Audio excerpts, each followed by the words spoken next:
Directors. To begin with, may we call on Mr. Alan Cadaveral for the invocation.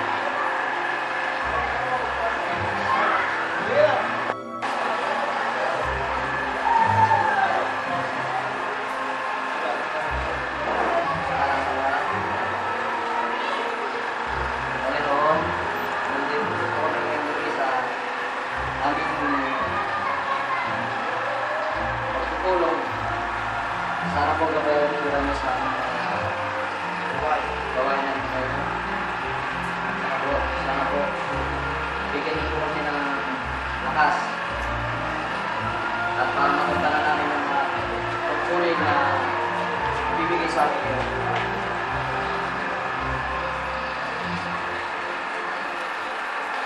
President, Noel Veloso for the welcome remarks.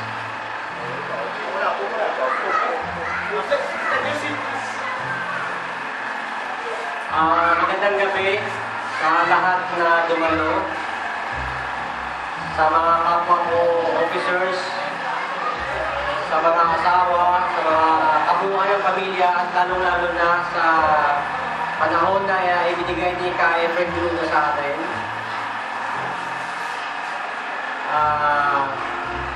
Naway itong gabing ito ay maging matagumpay para sa lahat sa ilalim ng pamumuno ng ACTO na sana ay maging gabay natin sa pagsulong ng asosasyon na Pamatrans na ating nabuo sa lungsod ng Parañaque. Ang gabing ito ay minsan lang mangyari sa atin, kaya inaasahan ko sana na maging meaningful bago tayo mag-uwi sa ating mga tahanan. At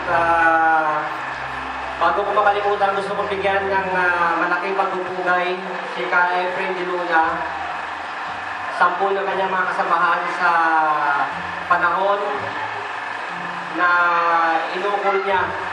Inuwi mo galing pa ng Taguig, tumakbo si Ka-Efren para lang sa induction of officers nitong Pamatrans. So, palapakan po natin si Ka-Efren Luna.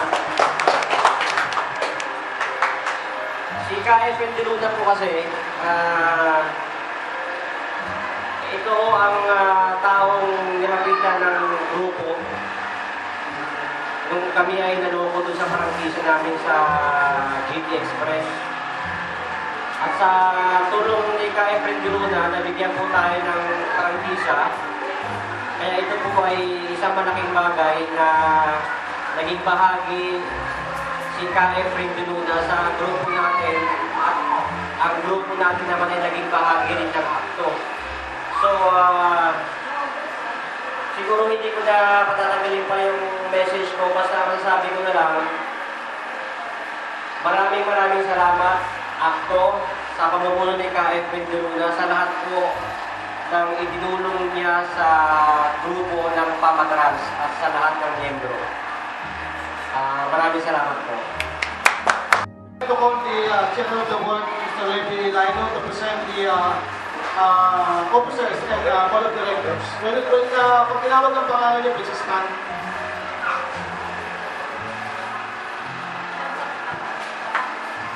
Bago po, ako kayo tumangin sa isa. Ako'y nagpapasalamat at masaya pero may kasamang lungkot dahil itong okasyon na ito dapat kompleto tayo ngayon sa pinling natin ng officers. Kaso, ilan tayo na siyam. Pero meron pa man, kahit medyo hindi maganda, ay round din natin dahil matagal natin pupulungan at pinag-iisipan at isang taon na. Pero hindi ko na pahabayan ng kwento. Akin ang tatawagin ang bagong halal ng mga opisyal ng Pamatrans ACTO Parañaque Chapter. President Noel Veloso, Vice President Sargento Pipico Papios, Secretary Sinando Nidia, ating Treasurer si Rodel Akang nawala, ating Auditor Danny Bon, Santiago, na parehong wala. Si Bernard at si Kuya Mario na buwan. Isip naman ng ating mga board of directors, Libby A. Laino, Chairman of the board members, Maurice C. Gutierrez, Pascual Gutierrez, Arnold Gumarang, Rogelio Tijada, David Vizcarra, Elmer Pardo, and last, Armin Cañaveral.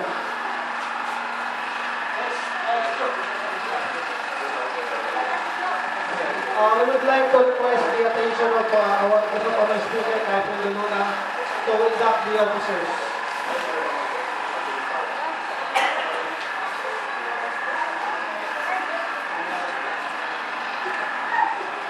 Nangyari lang po na itaas ang kanang kamay at sundin po ang ating babanggitin at yung mga posisyon po natin ay banggitin natin.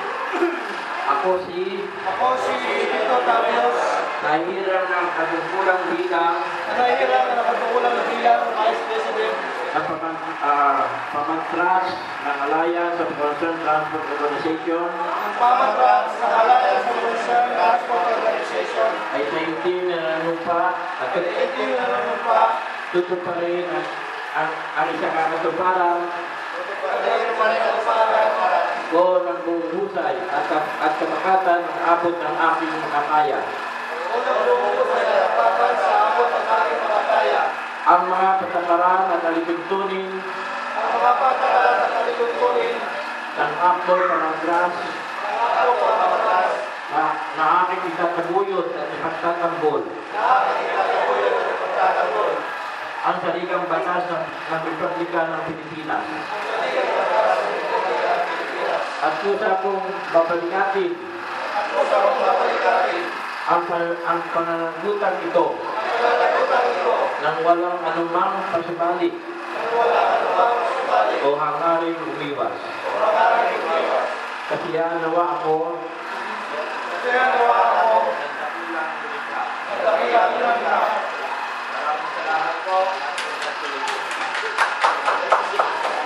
Hello.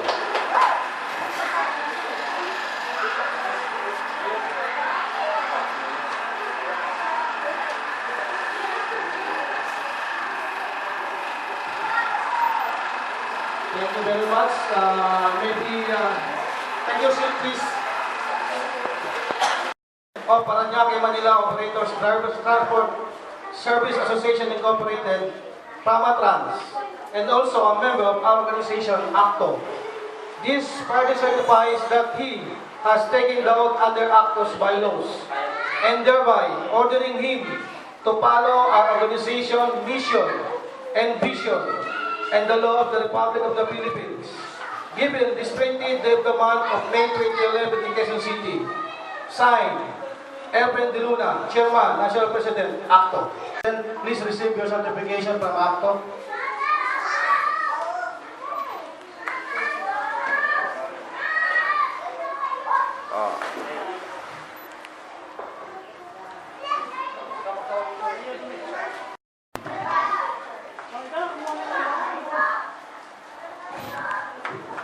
Sinendo ni Dia.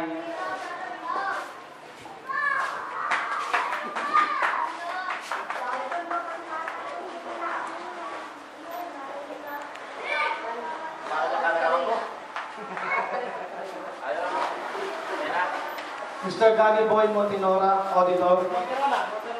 Monterona.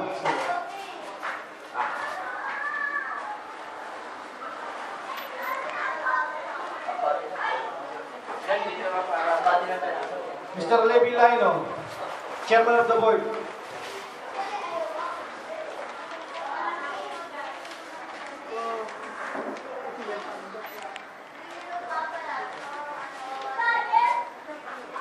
Member of the Board, Arnel Cañaveral.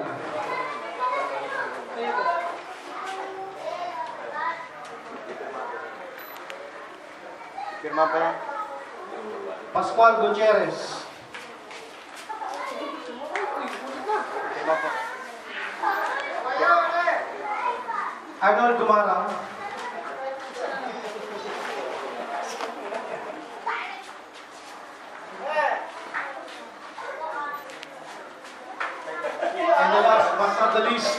Mr. Rogelio Tejada.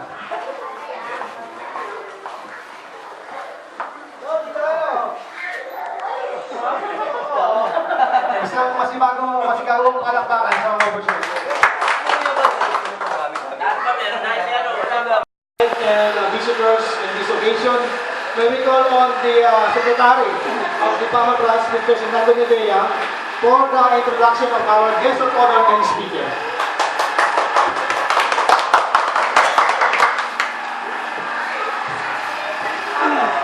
Magandang gabi sa ating lahat. Lalo na sa ating mga bisita. Panawin pandangal na si Catherine Diluna. Tulad lang nabatid natin yung kasalukuyang presidente ng ACTO, si Catherine Diluna, tulad ng nasabi ng ating chairman of the board at ni Presidente. Catherine Diluna ang malaking kaihampak at kaitulong sa samahan, lalo-lalo na pagdating sa prangkisa. Sa mga bagong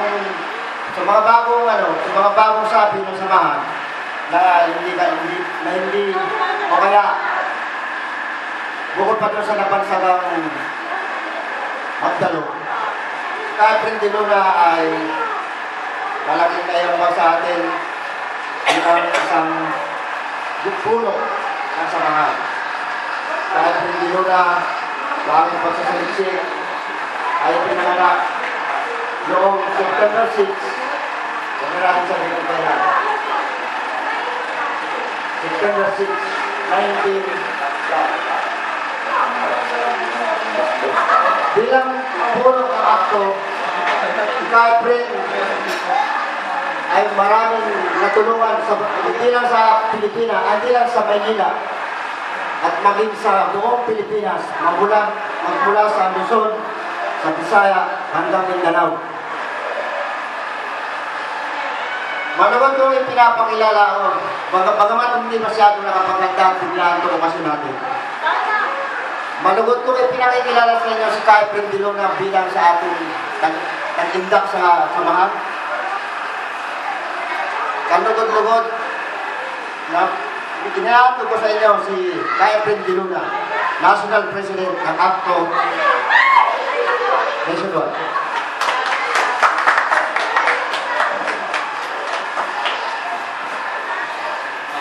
Maraming salamat po at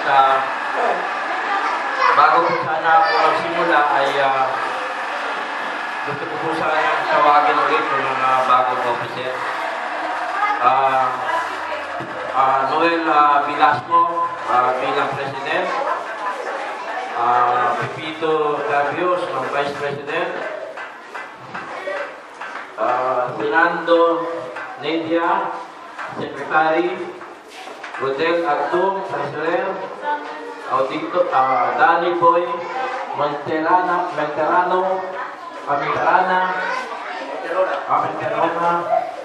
Auditor, Mario Labuan, Pro, Leonardo Monteniel, PRO, sa Board of Directors po naman, Chairman, si David Laino, members, Mauricio Gutierrez, Pascual Gutierrez, Arnold Mara, Rogelio Tejeda, David Vizcarra, Elber Pardo, Arnel Cañapera.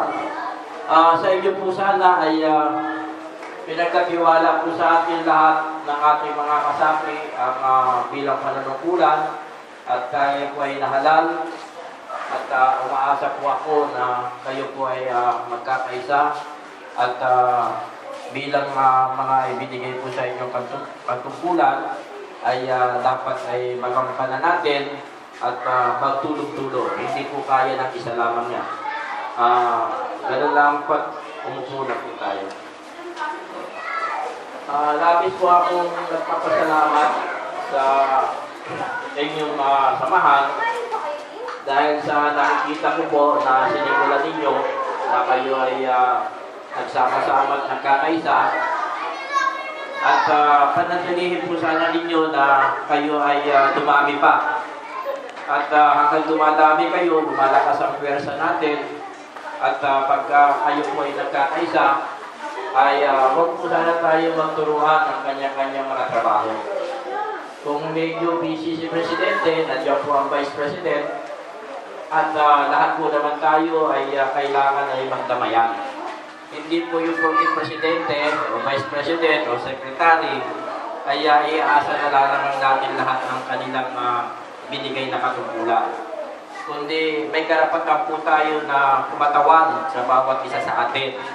Kung alam natin busy, huwag po natin pababayaan kung may problema na yung mga officer ay utusan at may parating ang mga problema ninyo kung may mga problema kayo sa inyong samahan. Very importante po yun. At labis din po akong nagpapasalamat dahil tayo po ay lumalaganak at nakapansin po ninyo na mamulaklak na po ang sticker natin sa buong Metro Manila. At dito lamang po, nung ako'y tumambay dyan, ay iba-ibang lugar na po yung nakita natin. May mga dumaan mga taga-Nubaliches, may mga dumaan po sa lugar na Sukat, may mga dumaan po na galing sa Montalban, na nakalagay po ang mga sticker natin. Ibig sabihin, ganun na po kalawak yung ating kapangyarihan sa pamamagitan sa hanay na transporto. Katulad nga po ng sinasabi ko sa inyo, pagka nagkakaisa po tayo, 100% re-respetuhin tayo. At napansin po naman ninyo, dito po sa Maynila, hindi tayo paparasuhin dyan. Dahil tayo po ay may mga impluensya rin dyan at hindi kilala rin naman. Yun lamang po mga problema natin ng mga nakalipas na panahon, nung yung mga dating mga nanungkulan, ay nakita naman natin yung pagpapahalaga po ng national na naharap natin si Kapitana. Nagkaroon po tayo ng dialogue mismo kaya nagawa po natin yung kay Mayor Lynn at kulang lamang talaga tayo doon sa part nung 5 kasi medyo nagdadalawang isip pa rin tayo, baka tayo pag-initan, baka tayo etc. Pero kung malakas at yung paninindigan po natin ay makukuha po natin yun dahil yun lamang kung humarap si Kapitana, ibig sabihin natulong na natin yun Hindi naman makikipagharap yun at nakipagtawaran sa atin ang dapat na bayarin natin nun kung hindi siya natakotin. Ibig sabihin, yun lamang natin na kahit maliit na panahon at naibigay din naman natin din yung gusto niya, pero may mga ilang araw din naman na padalo natin. Di ba, Pres? Itong araw. Ibig sabihin doon, ay nakita nila yung lakas ng pwersa natin. Yung sinasabi nga po natin na mismong may contact po tayo sa looban ng Malacanang, ang sinasabi nga natin ay planong kunin na yung loob ng Maynila at paalisin na lahat muna yung ilang araw yung mga nangangasiwa doon na meron tayong mga contact na mga general. Kaya lang, ang inaano ko, yung lakas dapat ng pwersa natin, dapat nagkakaisa tayo doon. Yun po, kaya ay mga usapin lang po ng ganun at nakapagdating ng panahon ay tayo na yung makasiwa doon. Pag-aralan po natin kung paano kayo kumita. Yung pong yung tinatawag natin na card natin ay inaayos po natin yun at ang katotohanan po nung kaya nagkaroon ng discount card ay hindi po doon sa mga naunang nabigyan na sila ang nakasiwa. Ang katotohanan po nun, yung akto po ang nagbigay ng tinatawag natin ng discount card. Ang alamang po nun ay 1,050, no? Pag binigay po sa inyo yung card, may laman na po yun. 1,050 peso. At yung pong card na yun ay gagamitin nila sa looban ng 5 years. Hindi po basta-basta yun. At nagkaroon po ng coordination ng MMDA at LTO na kapag pinakita niyo yung card, kahit wala na kayo yung tinatawag na decision na dala, ay ibig sabihin doon, ay dumaan kayo sa tamang proseso na totoo may prangkisa kayo. Dahil hindi ho kayo mabibigyan ng card kung sa likwa po yung inyong mga prangkisa. Yun po yung benefit doon. Ang katotohanan po noon ay bago magbakasyon, magpapalsana tayo ng petition ng fare increase. Ngayon, ang ginawa po ng government, naawa sila doon sa mga pasahero, dahil tuloy-tuloy po yung pagtaas ng presyo ng langis. Ang sinabi ko naman, magsasakripisyo kami, paano naman yung tinatawag ng mga driver na kapag malapit na ang bakasyon, ay halos 50% na lang mga sumasakay dahil wala nang makikijapte. Lalo niliit ang kita namin. Ngayon, ang panikinig ng government, ang sabi nila, o sige kaya friend, ang gagawin po natin yung isang buwan ay bigyan po namin kayo ng discount na 3 pesos per liter. Kaya yung 1,050, pinenta po yun eh. Doon sa conforme sa kinakarga ninyo. Kaya yun po yung ibinigay para sa atin. Kaya hindi po nanggaling yun sa Pedutap, hindi po nanggaling yun sa Pasang Mazda, hindi po nanggaling, kundi sila lamang ay kasama sa pakinaka. Tayo po ang original na actor ang binigyan ko. Kaya kailangan makita po natin yung proseso. At nung nagbibigayan na, nagkapogi po yung mga kasama natin mga lider-lidera at sinasabi at nabigyan sila ng ulam, di ba parang gano'n na yung dati. Pero lumamang no tayo doon, sinabi natin, ang ginawa ng mga hindi nakakaintindi, hindi mahirap din sa mga driver, ay dapat yung pagbibigay mo ng card ay pupunta pa kayo sa mga kampo, katulad ng Krabi. Hindi pa ako pumayag doon. Ang sinabi ko po sa kanila, kung kami pa pupunta sa mga kampo, kami galing sa sukat, mamamasahe kami na papunta ng Krabi, at yung tinatawag na kita namin na boundary ay 1,000, no? 1,000, hindi kami lalabas. Ano pa yung ibinigay ninyo para sa discount? Deus din. Kung sa driver naman na tuutusan, kumikita siya ng 500, pagpunta niya sa kampo, kakain siya. No? Pupunta doon sa kita niya ng isang araw, yung kakainin pa niya ng pagpunta doon. Kaya lumalabas, kaya din na ng mga 800, ano pa yung matitira sa doon sa card. Kaya ginawa po natin doon, pinaglaban natin, sabi ko, kung ibibigay ninyo yan, kayo ang pupunta sa terminal. Hindi kami ang pupunta sa inyo. Kasi kayo nagbabahagi niyan eh. Kaya ang ginawa po natin, nandun po si Press, na nagbigayan po talaga sa terminal. Doon po sa lugar ng Baklaran, naging bisita natin si Press, nandun pa nung araw na yun, na sila po ang nagpunta doon. Ibig sabihin, kahit na lumalabas yung mga driver, na ibibigay po yung card. Hindi nila saya yung paglabas nila. Tayo rin po gumawa nun. Hindi po sila. Ngayon, hindi pa rin ako nakontento ron. Kaya ang gagawin po natin, yung mga sinagpit ninyong pangalan, ibibigay na po sa akin yung card.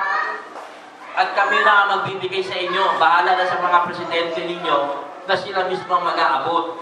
Hindi wala kayong hirap. Ganun po yung ginawa natin ngayon. Kaya sa araw po ng Monday, pag may naibigay ng card sa akin, or tomato, ay ibibigay ko sa kada presidente. Ganun po tayo. Kasi yung ibang presidente, hindi naman nakakaintindi yun eh. Basta lamang pakita lang yun eh. Tapos meron po tayo, magandang balita. Alam naman natin na lagi tayo nung problema sa lawyer, no? Kaya meron po tayo na po ang abogado at nagmagandang loob naman sa atin na magiging lawyer natin siya ng libre para laban sa mga potong, sa mga ibang pamamaraan. Ang abogado po natin ay si dating Ombudsman Mercedita Gutierrez. Siya po ang lawyer natin. At kasama po na maglilingkod ang kanyang anak. Ganon po siya kamahal ang hanay ng transport. Kaya sa araw po ng Tuesday, umatin po kayo sa meeting bago mag-alauna doon po sa Jollibee Plaza sa Ortigas. At darating po doon si Ma'am Gutierrez at darating din po doon yung ibang pagkakakitaan natin, yung additional income ninyo. Darating din po doon yung kung kayo po ay basta yung kadagdagang income po, hindi lamang tayo walang kabulang ang kwentuhan, kundi merong benefit. Kung may mga member po tayo na halimbawa ay namatay, o kamag-anak, nahirapan, dahil walang pagmulo, o meron po tayo San Peter, kahit na po walang bandang payment yun, masiservisan nyo. Meron po tayo dito na tinatawag na pinag-aaralan namin, baka may mga baterya kayong luma, ibigay lamang ninyo doon sa asosasyon ninyo. sakripisyan ninyo. Pag nagkaroon po kayo ng anim na luma na sira na talaga na baterya, ang kasamahan po ninyo ay magkakaroon ng isang sakong bigas. Ibig sabihin, additional yun eh. Kunyari, yung nagbigay ng baterya, o halimbawa, di ba, rapor kayo, may additional kayo na hindi na ninyo ginagamit, pwede pang gamitin sa mamamagitan ng additional na yung kampare sa inyo sa bahan. Yun po yung mga gagawin natin. Ano pa po ba? Yung scholarship ko, inaayos ko pa eh. Meron akong 4 years course na mga tinatawag natin ng mga primado. Katulad po halimbawa ng UP. No? Sa UP, meron po tayo dyan. Yung mga private po na ay meron po tayo na pinag-aaral ng scholarship for years course. Ganun po yun. At very importante po, si Ka Efren, pasensya na kayo pagka ako inuubo. Dahil normal lang yun, pag napapasa yung likod natin, at kapag yun nakakaamoy tayo ng sigarilyo, mahina tayo dyan eh. Yung tinatawag po natin na yung sobrang pag-iisip mo, medyo natatalo yung part ng mo, paano ka lalabas doon, ubo. Ganun po yun. Pero ang katotohanan ko niya, wala akong sakit pag inuubo ako, dahil nagpapacheck up ako eh. Normal lang po yun, pakisamay, yung pasok ng talagang uubuhin kayo doon. Kaya yung point po natin na pinakikiusap ko lang na magparami po tayo.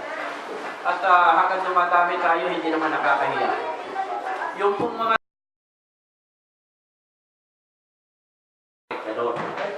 kaya inilalaban na rin po ngayon yung single ticketing. Nasa kongreso na yan. Ipinaglalaban na po natin yan.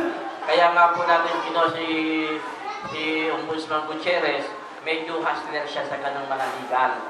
Kaya mas malakas yung laban natin dahil kung may problema tayo sa mga sa government, katulad ng pulis, katulad ng yung ibang pulis ng mga saliwa, yung mga sa gobyerno, mga mayor, mga etc. Pag-usapin ng ombudsman, medyo hustler ata ang ating abogado dyan.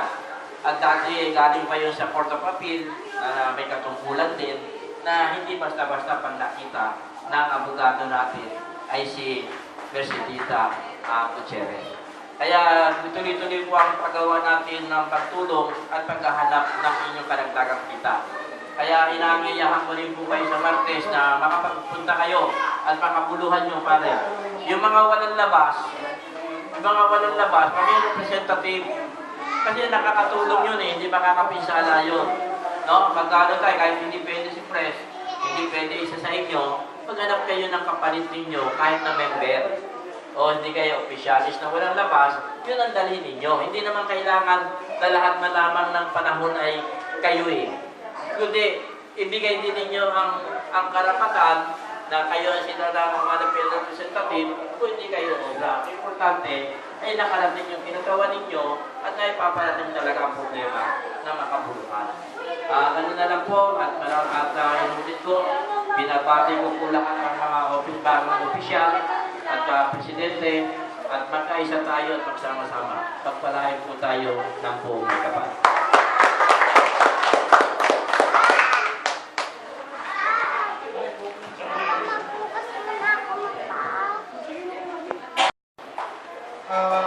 Bago ko tapusin ang programa nito, hayaan niyo makapagbigay ng isang maikling mensahe.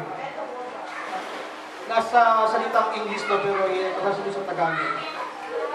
Ang sabi dito, ang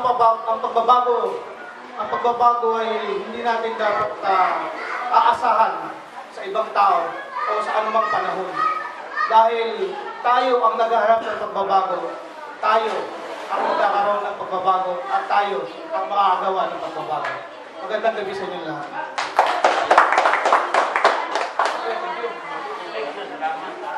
Ito sana tayo.